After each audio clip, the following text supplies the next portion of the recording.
بسم اللہ صلی اللہ علیہ وآلہ وسلم۔ الحمدللہ، قرآن صدقہ جاریہ کے چینل میں انشاءاللہ پورے قرآن کے ترجمے کی تعلیم دی جائے گی۔ روزانہ ایک آیت یا دو آیت کا ترجمہ، مفہوم، اس کی تفسیر اور عمل کی بات سمجھائی جائے گی۔ تو ویورز، مدرز، اپنی زندگی میں سے قرآن کے لیے ضرور وقت نکالیں۔ قرآن کے لیے نہیں بلکہ اپنے لیے، اپنے ایمان کے لیے، اپنے اسلام کے لیے، اپنی دنیا اور آخرت کی کامیابی کے لیے، اپنے دلوں کے سکون کے لیے۔ تو قرآن کے ساتھ جڑے رہیں اور قرآن کا مفہوم سمجھیں، اس کا مطلب سمجھیں، اپنی زندگی کا مقصد سمجھیں۔ تو انشاءاللہ روزانہ ایک دو آیت کی تعلیم دی جائے گی، تو آپ اس کو غور سے سنیں۔ آج انشاءاللہ سورہ بقرہ کی آیت نمبر 14 پڑھائی جائے گی۔ اعوذ باللہ من الشیطان الرجیم، بسم اللہ الرحمن الرحیم۔ وَإِذَا لَقُوا الَّذِينَ، یہ لفظ آپ نے پیچھے پڑھے ہوئے ہیں تو اس کو بار بار ریوائز کرنے کی ضرورت نہیں ہے۔ وَإِذَا، واو کا معنی اور، واو اور، اذا جب، وَإِذَا اور جب، لقو ہوتا ہے ملاقات کرنا، ملاقات کرنا، اسی سے یہ لفظ لقو بنا ہے، ماضی کا صیغہ۔ لقو جب اور جب وہ ملے، یہ منافقین کے بارے میں چل رہا ہے کہ جب وہ ملے۔ الذین آمنوا، لقوا الذین آمنوا، لقوا الذین، ان لوگوں سے، لقوا الذین، ان لوگوں سے، آمنوا جو ایمان لائے، آمنوا جو ایمان لائے۔ دیکھیں یہ لفظ بھی ہم نے بار بار پڑھ چکے ہیں، اس لیے اس کو بھی یاد کرنے کی ضرورت نہیں۔ واو اور اذا جب، لقو ملے، ان لوگوں سے، آمنوا جو ایمان لائے، قالو یہ بھی لفظ ہم پڑھ چکے ہیں، انہوں نے کہا ہم ایمان لائے۔ یہ منافق کی عادت بتائی جا رہی ہے۔ وَإِذَا اور جب، خلو، خلو ہوتا ہے علیحدہ ہو جانا، تنہائی میں کسی سے ملاقات کرنا، سیکرٹ بات کرنا۔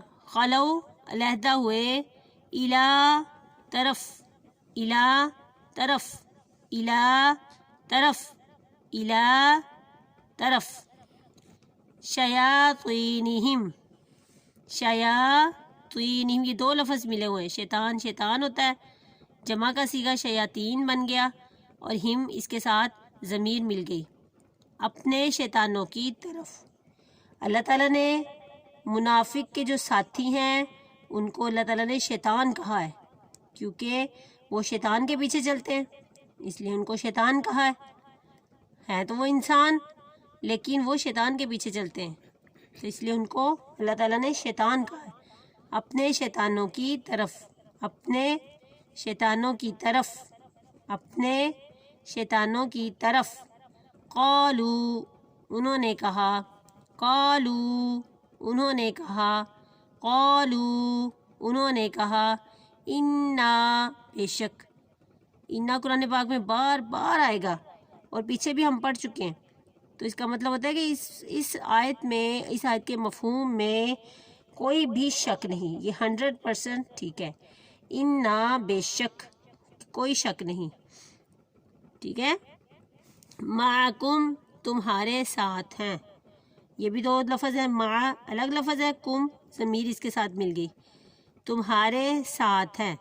انما بے شک ہم، نحن ہم، انا بے شک، نحن ہم، مستہزئون مذاق کرنے والے ہیں، مذاق کرنے والے، استہزاء مذاق اڑانا کسی کا۔ استہزاء کا کیا ہوتا ہے؟ کسی کا مذاق اڑانا، کسی بھی وجہ سے، کسی کی غریبی یا کسی کی عیب جوئی پہ یا کسی کی کوئی خامی پہ، ٹھیک ہے، یا کسی کے کوئی غلط کام پہ یا کسی کی سستی پہ، کسی قسم کا بھی دوسروں کا مذاق اڑانا، اس کو استہزاء کہتے ہیں۔ استہزاء سے ہی یہ لفظ بنا ہے۔ مستہزئون جمع کے صیغے میں چلا گیا، مذاق کرنے والے، مستہزئون مذاق کرنے والے۔ اب یہ اس کا لفظی ترجمہ ہو چکا ہے، تو آپ اس کو لفظی ترجمے کو سمجھیں۔ اگر آپ یاد کر سکتی ہیں تو یاد کر لیں، ورنہ اس کو 1-2 دفعہ سن لیں تاکہ آپ کو مفہوم سمجھ آ جائے۔ مستہزئون مذاق کرنے والے۔ اب میں آپ کو اس کا با محاورہ ترجمہ پڑھاتی ہوں۔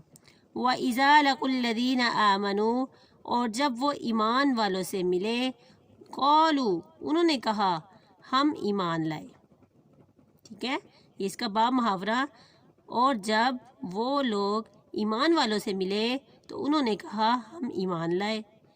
اور جب علیحدہ ہوئے اپنے شیطانوں کی طرف، اپنے ساتھیوں کی طرف، انہوں نے کہا بے شک ہم تمہارے ساتھ ہیں۔ اور جب وہ اپنے شیطانوں کی طرف علیحدہ ہوئے تو انہوں نے کہا بے شک ہم تمہارے ساتھ ہیں، بے شک ہم تو مذاق کرنے والے ہیں۔ اب اس کا آپ مفہوم سمجھ لیں کہ منافق کی یہ خصلت تھی، وہ چاہتا تھا کہ مجھے کسی طرف بھی قربانی نہ دینی پڑے، نہ وہ مکمل ایمان والوں کی طرف شامل ہوتا تھا اور نہ ہی مکمل طور پہ کافروں کی طرف۔